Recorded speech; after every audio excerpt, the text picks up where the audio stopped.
이 세상이나 세상에 있는 것들을 사랑하지 말라. 누구든지 세상을 사랑하면 아버지의 사랑이 그 안에 있지 아니하니 이는 세상에 있는 모든 것이 육신의 정욕과 안목의 정욕과 이생의 자랑이라. 이것은 다 아버지께로부터 온 것이 아니요 세상으로부터 온 것이라.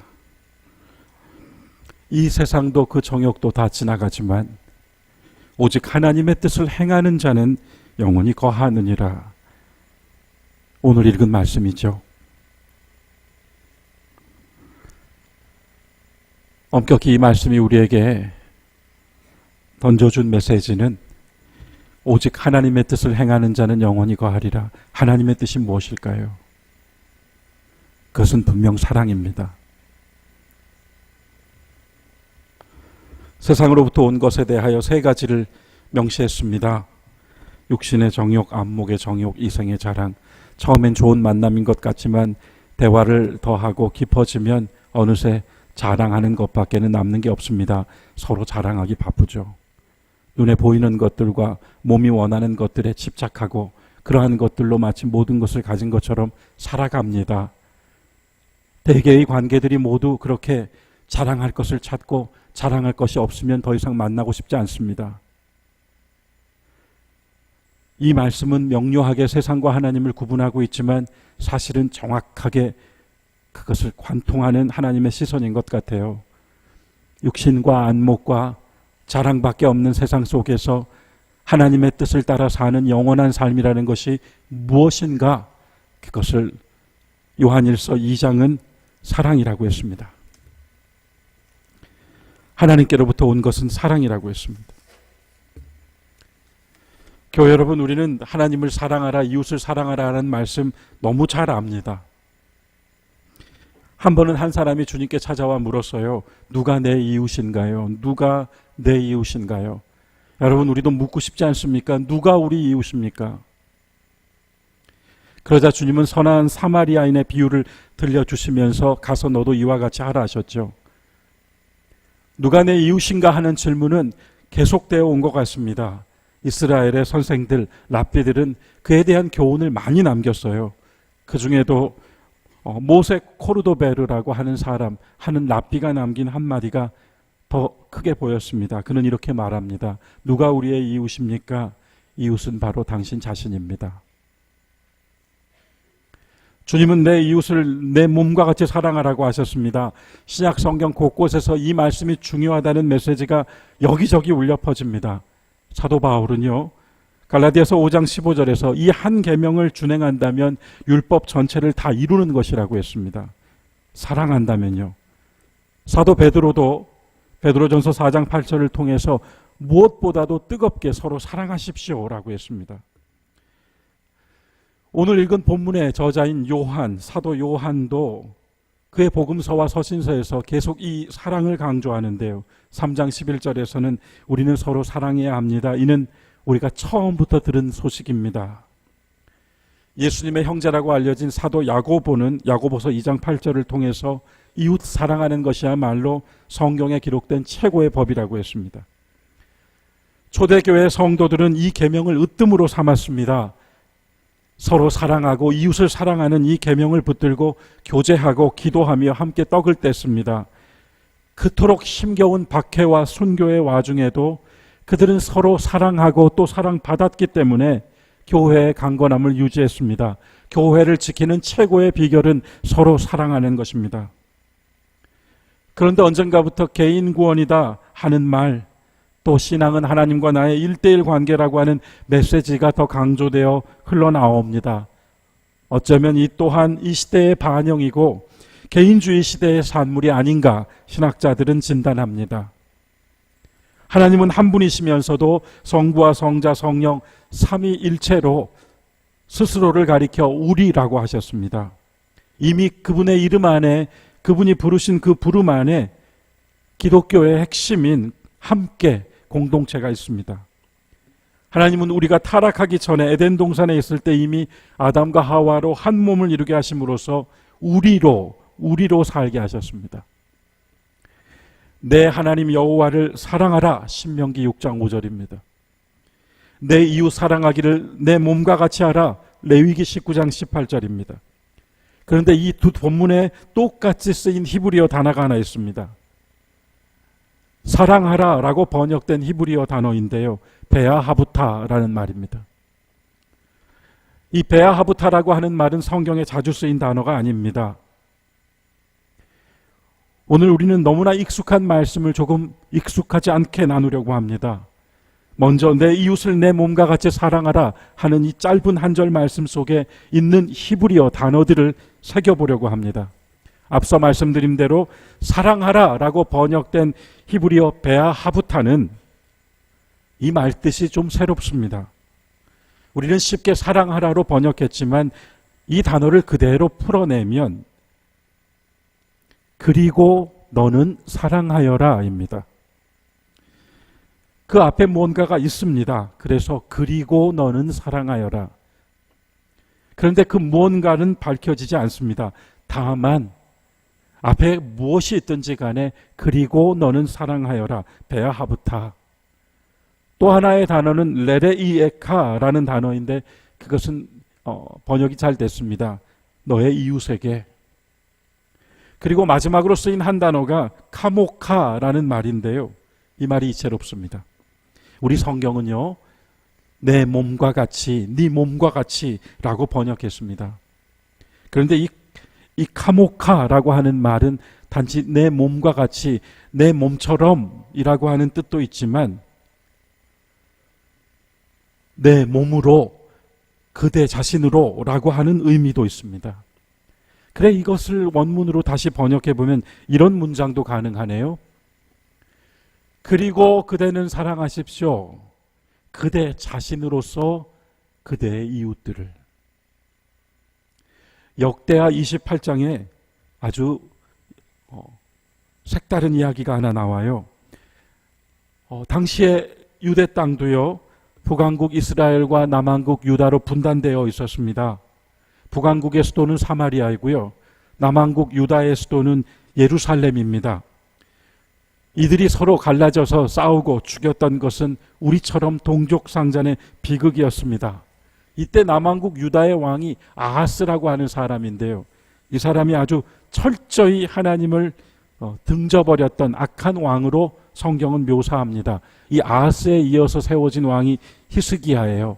아버지가 하는 걸 보고 그는 달리했던 것이죠. 성군이라 불립니다. 하지만 아하스 왕은 정말 지독한 사람이었어요. 이스라엘 곳곳에 바알의 신상을 세우고 절하게 했습니다. 자기 아들들을 죽여서 하나님께 제물로 바친 사람이에요. 그래서 하나님을 인신제사를 받는 악독한 신으로 전락시켰어요. 진노하셨습니다. 이스라엘과 유대 사이에 전쟁이 났어요. 그런데 아하스의 유다가 참패했습니다. 북왕국 이스라엘의 대승이었어요. 남왕국 유다의 군사 12만이 죽었다고 성경은 기록합니다. 그리고 나서요, 남왕국 유다의 남자와 여자 아이들까지 20만 명이 종이 되어서 북왕국으로 끌려갑니다. 북왕국의 군인들이, 장수들이 남왕국 사람들을 발가벗겨서 종으로 삼고자 포로로 끌고 가고 있는 그때에 오뎃이라고 하는 한 늙은 선지자가 이들의 앞을 가로막습니다. 그리고 그가 이렇게 말해요. 유다 사람들이 당신들의 손에 이토록 참패당한 것은 그들이 우상 숭배를 했기 때문이요, 하나님께서 유다 나라에 진노하셔서 여러분 손에 넘기셨습니다. 그런데 여러분은 유대 백성들을 끌고 가서 노예로 삼고자 합니까? 역대하 28장 10절이 아주 정곡을 찌릅니다. 오뎃이 뭐라고 하는가 하면요, 역대하 28장 10절, 그러는 너희는 너희 하나님 여호와께 범죄한 것이 없느냐, 이렇게 말해요. 오뎃의 이 말에 이스라엘의 장수들이 화들짝 놀랐습니다. 그리고는 사로잡아온 포로들을 끌고 와서 자신들이 노획한 옷을 그들에게 입혀요. 그리고 그들에게 먹을 것과 마실 것을 주고 신을 신깁니다. 상처난 곳을 기름을 발라줘요. 패전국에서 끌려온 종들, 노예들을 옷 입히고 신발 신기고 기름 발라서 살려놓습니다. 그리고 나귀에 태워서 그들의 마을인 여리고로 돌려보내요. 자신들은 빈손으로 사마리아로 돌아갔습니다. 역대하 28장의 이 이야기는 이채로 와요. 승전국의 장수들이 패전국에서 끌고 온 사람들을 이렇게 대한 역사는 없을 겁니다. 왜 이스라엘의 장수들은 오데스의 말 한마디에 이렇게 다른 행동을 했을까요? 너희는 하나님께 잘못한 것이 없느냐? 그 말 한마디예요. 그들은 자신들도 끌려온 저 유다 사람들과 다를 바 없다고 생각하게 된 겁니다.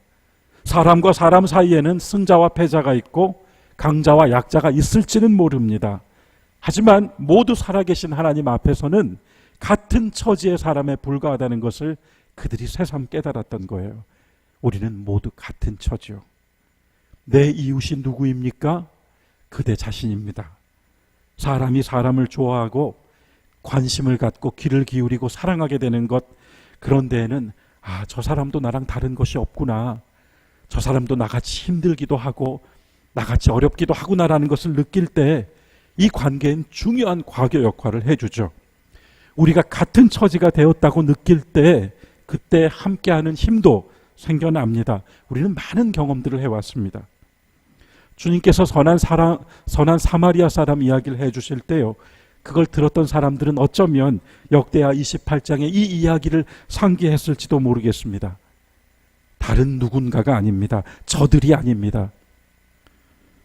그 마음으로야, 그가 바로 나라고 생각하는 마음이 들어야, 그도 나와 같은 처지라고 느껴야 비로소 사랑이 됩니다. 원수 사랑도 가능합니다. 베아 하브타 레레이 에카 카모카, 이 한 줄에 이웃을 내 몸같이 사랑하라. 그대는 그대 자신으로서 그들을 사랑하십시오 하는 말씀이 주어졌습니다. 형제 사랑, 이웃 사랑, 교회에서 하는 말로 이 말만큼 많이 듣고 익숙한 게 또 어디 있을까요? 안다면 다 아는 말이죠. 그러나 이것은 기독교에만 있는 것이 아닙니다. 세상 어느 종교나 다 있습니다. 어느 종교에나 사랑하라고 합니다. 이웃 사랑하고. 그런데 그 이유 굳이 말한다면 사랑이야말로 온 우주의 근본이고 생명의 원리이기 때문이죠. 성경은 단언했습니다. 하나님은 사랑이시라. 그분이 사랑 그 자체인 이상 사랑이 처음이고 사랑이 끝이라는 말이죠. 영원하고 절대적인 것이 바로 사랑이란 말일 것입니다. 오늘 이 다 잘 아시는 말씀을 조금 낯설게 다시 읽어본 것은요, 여기서 다른 한 가지를 제가 보았기 때문입니다. 어째서 하나님을 사랑하라, 내 이웃을 사랑하라 하는 이 말씀을 주님은 세계명이라고 하셨을까요? 요한일서 2장 7절 말씀은 이렇게 시작합니다. 사랑하는 자들아, 내가 세계명을 너희에게 쓰는 것이 아니라 너희가 처음부터 가진 옛 계명이니 이 옛 계명은 너희가 들은 바 말씀이거니와 라고 했습니다. 그러니까요, 지금 이 새 계명을 말하면서 새 계명이 아니라 이거 원래 옛 계명이요, 처음부터 들었던 말씀이고 여러분이 다 알고 있는 것이요, 사도 요한이 이렇게 시작했어요. 옛 계명이라고 했습니다. 그런데요, 이 2장 7절 말씀 속에 단서 하나가 들어있어요. 이 옛 계명은 너희가 들은 바 말씀이거니와. 이 들은 것이요, 이미 받은 말씀, 처음부터 알고 있었던 말씀, 그래서 옛 계명. 우리와 모든 사람들이 이미 들은 말씀으로서 옛 계명이라고 해요. 그런데 이 진리라고 하는 것이 어디 듣기만 해서 알아집니까? 생각하는 것만으로 하나님을 어찌 알아요? 힘들어도 부딪히고 견디고 싸우면서 하나님을 알죠. 사랑하다가 아파보기도 하고 속임도 당하고 배신도 당하면서 사랑을 알죠. 다 알면서 속아줄 때 그것이 사랑이 될 수도 있죠. 그러면서 하나님께서 내게 이렇게 속아주시는구나, 그리 생각도 해봅니다. 할머니가 큰딸이 낳은 아이를 돌봐주고 있었어요. 아이가 이제 제법 자라 자전거를 타게 되었습니다. 아파트 놀이터에서 자전거를 타고 있는 꼬마 아이를 뒤에서 밀어주는데 이 귀여운 손주 녀석이 할머니 이제 내가 혼자 탈 거야 그랬어요. 그런데 손을 놓자마자 자전거가 옆으로 자빠졌습니다. 엄마는 둘째 딸에게 전화로 이 이야기를 들려줬습니다. 그런데 둘째가 듣다가 아마도 조카가 참 버릇이 없다. 지 엄마는 나가서 일하고 할머니가 이렇게 아이를 하루 종일 돌봐주는데 어떻게 할머니가 자전거 좀 밀어주기로서니 할머니 이제 손 놓으라고 그렇게 말할 수가 있는가 생각했어요. 그런데 엄마가 호호호 웃으면서 진짜 이야기는 지금부터다. 밤에 지 엄마가 돌아왔는데 애가 아픈 데를 보여주더니 막 우는 거야. 그러니까 지 엄마가 깜짝 놀라서 약을 발라주면서 어쩌다 그러냐고 물었다. 그랬더니 이 아이가 슬쩍 나를 보더니 할머니가 밀었어. 그 얘기를 듣자마자 둘째 딸은 손을 부르르 떨었습니다. 진짜 나쁜 애네. 그런데 엄마가 거기서 그럽니다. 야, 너무 귀엽지 않니? 그 어린 것이 이제 핑계도 될 줄 안다. 그때 이 전화기 속에서 엄마 이야기를 듣고 있던 둘째 딸이 생각했대요. 참 누가 봐도 이 아이가 잘못됐는데 말이죠. 할머니가 손녀 사랑하고 손주 사랑하는 마음이다 보니 그게 또 귀여워 보이는 거예요. 하나님께서 이렇게 우리에게 호호호 해주시고 계시는구나. 그가 그렇게 그 이야기를 마감하더라고요.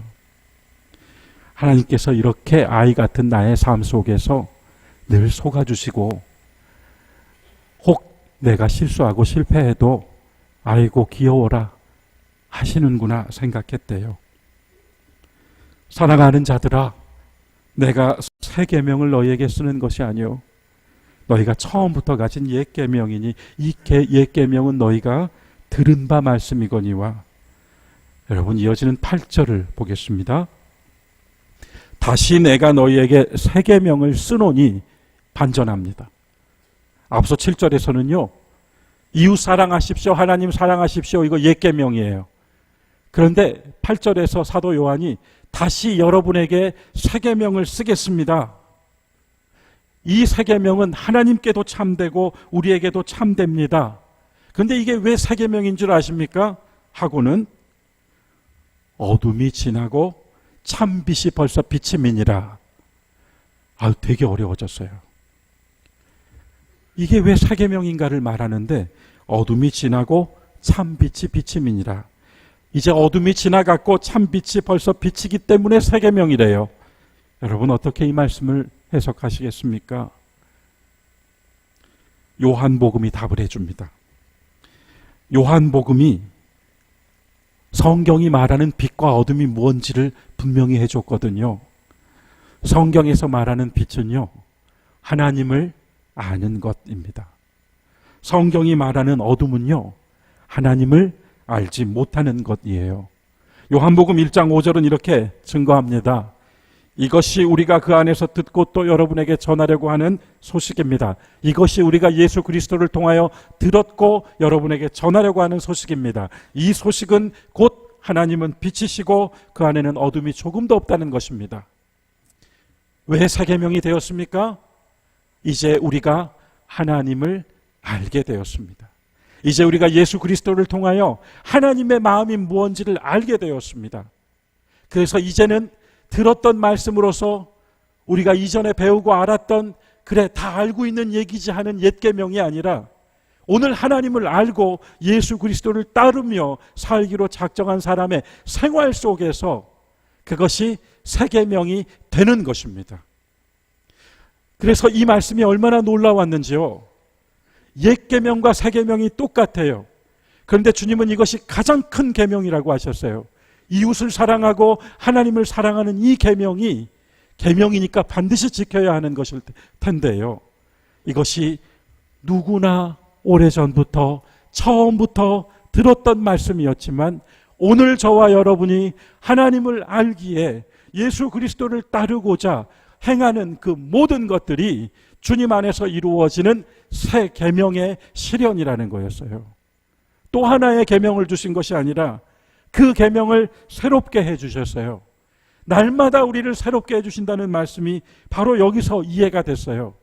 우리는 매일매일을 새롭게 살아가는 사람이요, 우리는 그리스도를 만나서 다시 태어난 새 사람이요, 우리는 모든 일에 새로운이라고 하는 말을 즐겨 사용하는 신자들입니다. 어떻게 우리가 날마다 새로워질 수 있을까? 날마다 주어진 삶에서 새로움을 느낄 수 있는 방법은 무엇일까? 그것은 바로 우리에게 이미 어둠이 지나가고 빛이 비쳤습니다. 우리는 예수님을 통하여 하나님의 뜻을 알게 되었습니다. 이웃을 사랑하고 주님을 사랑하고 교회를 사랑하고, 아니 사랑하는 일로 우리가 하는 모든 것들이 속임당하기도 하고 배신당하기도 하고 가슴이 아프기도 한 그 모든 것들이 주님의 안에서 이루어지는 사랑이 되었을 때 그것은 바로 새 계명의 실현이었습니다. 사랑은 하는 것이고 그 행함 안에서 나타나는 것이라 누구나 말할 수 있습니다. 전에 없는 모순과 분열, 해체와 소외의 시대를 우리가 살아가고 있어서 더욱 새 계명이 되는 은혜가 필요합니다. 새 계명은 그리스도인의 삶의 목적과 행동의 표준이 분명합니다. 오늘 우리는 부족한 게 없습니다. 과학은 뭐든 다 이루어 줄 것처럼 말하지만 실은 과학이 절대 도달할 수 없는 것, 인공지능이 절대 할 수 없는 것이 사랑 아닙니까? 우리와 같은 시대를 산 사람 중에 존경받는 위대한 사람들이 한 결과는 그들이 이룬 성취가 아니라 그들이 뜨겁게 무언가를 사랑했던 것입니다. 교우 여러분, 오늘 우리는 주님께서 에레미야 선지자를 통하여 새 언약을 내가 준다, 내 백성이 되고 나는 너희 하나님이 된다. 여러분, 이 또한 원래 하나님께서 약속하신 언약의 말씀 아닙니까? 그런데 이것을 새 언약으로 준다고 하셨어요. 이제는 누가 가르쳐주고 말해줘서 아는 것이 아니라, 누가 하라 해서 하는 것이 아니라, 어린 아이로부터 어른에 이르기까지 이 속에서 다 알고 행하는 것이 된다고 했어요. 새 언약의 백성이 된 우리가 오늘 어떻게 새 계명을 실현하며 살까요? 여러분과 제가 하는 사랑이, 우리가 주님의 이름으로 행하는 모든 것들이 바로 옛 계명이었던 그것을 오늘 새 계명으로 나타내 보이는 신앙의 실천입니다. 사랑하는 것이요, 자랑밖에 할 것 없는 세상에서, 눈에 보이는 것과 몸을 채우는 것으로 혈안이 된 세상 속에서 그리스도의 이름으로 하는 그 사랑 하나가 바로 주님께서 첫째가요 으뜸 가는 계명으로 하신 사랑을 실천하는 길이었다는 것, 오늘 이 말씀을 통해 알게 되었습니다. 어째서 새 계명입니까? 여러분과 제가 날마다 행하고 있기 때문에 늘 새 계명입니다. 우리 교회와 우리 성도들이 날마다 주님의 이 말씀을 새 계명으로 이뤄가고 있다는 사실에 감격합니다. 여러분, 오늘 교회에 들어오시면서 재직 수련회를 맞이하여서 여러분께 드린 목회 서신을 다 받으셨는지요? 다 받으셨습니까? 이 책자의 맨 뒷장을 한번 봐주시겠습니까?